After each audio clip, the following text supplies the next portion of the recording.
Hello friends, welcome back to my YouTube channel சேமிப்பு உலகம். ஜோயா லுகாஸில் ஒரு காயின் வந்து நான் வாங்கியிருக்கேன். அந்த காயின் உங்க கூட நான் ஷேர் பண்ணிக்கிறேன். இந்த காயினுக்கு வந்து நான் வந்து மேக்கிங் சார்ஜ் எதுவுமே இல்லாமல் ஜிஎஸ்டி மட்டும்தான் பே பண்ணி இந்த காயின் வந்து வாங்கினேன்.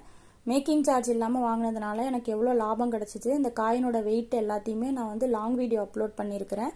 லாங் வீடியோவில் டீட்டெயில்டாக நான் வந்து இதை பற்றி சொல்லியிருக்கேன். வீடியோ வந்து கீழே ரிலேட்டட் வீடியோவில் தரேன், கிளிக் பண்ணி பாருங்கள். கண்டிப்பாக உங்களுக்கு யூஸ்ஃபுல்லாக இருக்கும். இந்த காயினில் வந்து இந்த இடத்துல வந்து அவங்களோட லோகோ வந்து கொடுத்துருக்காங்க. அதுக்கும் கீழே 22 கேரட் 916 அப்புறம் வந்து HID நம்பர் மென்ஷன் பண்ணியிருக்காங்க. பேக் சைடில் லட்சுமி உருவம் வந்து பதிச்ச காயின் தான் வந்து நான் வாங்கியிருக்கேன். அப்பப்போ எனக்கு கிடைக்கக்கூடிய அமௌண்ட்டை நான் வந்து சேவ் பண்ணி இந்த மாதிரி காயினாக வாங்கி வைக்கிறேன். இன்வெஸ்ட்மெண்ட்டுக்கு எனக்கு இது ரொம்பவே யூஸ்ஃபுல்லாக இருக்கும். நீங்களும் வந்து பார்த்தீங்கன்னா உங்ககிட்ட அமௌண்ட் இருந்தது அப்படின்னா கண்டிப்பாக காயின்ஸ் வந்து சேமிங்க வாங்கி. இந்த மாதிரி யூஸ்ஃபுல்லான வீடியோஸ் பார்க்கணும் அப்படின்னா சேனலை சப்ஸ்கிரைப் பண்ணி வச்சுக்கோங்க. இந்த வீடியோ உங்களுக்கு யூஸ்ஃபுல்லாக இருக்கும்னு நினைக்கிறேன். யூஸ்ஃபுல்லாக இருந்துச்சுன்னா ஒரு லைக் பண்ணுங்கள், ஷேர் பண்ணுங்கள், கமெண்ட் பண்ணுங்கள். தொடர்ந்து என்னோட சேனலை பாருங்கள். தேங்க்யூ.